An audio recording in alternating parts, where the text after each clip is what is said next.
data yang ada. Kalau kita melihat dari data tersebut, ini adalah 3 pemilu perolehan kursi legislatif Kota Semarang pemilu 2009, 2014, dan 2019. Kita bisa melihat di situ bahwa 3 besar, ya, 3 besar mostly atau paling banyak itu adalah dari partai yang berideologi nasionalis.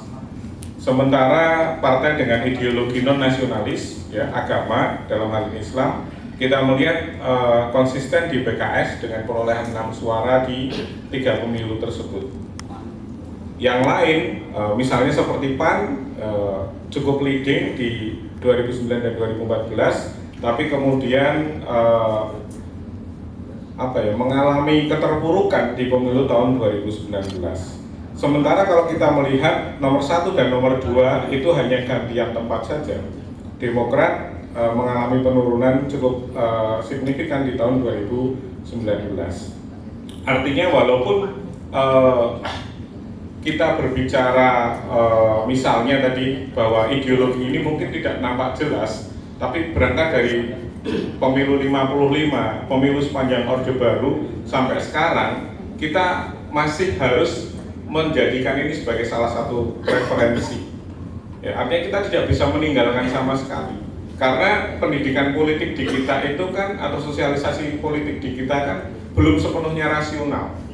Artinya masih ada keluarga-keluarga, kelompok-kelompok yang menurunkan pandangan-pandangan politiknya itu secara tidak rasional. Artinya kemudian lebih orientasi pada perasaan, ya, pada feeling, bukan pada rasionalitas.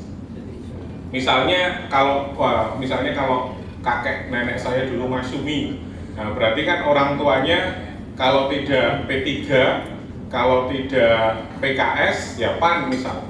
Tapi ini nanti akan sama seperti itu. Oh, dulu kakek nenek kita PNI atau Marhen, ya pasti ke bawahnya adalah kalau nggak PDI atau PDIP, ya Partai Nasionalis.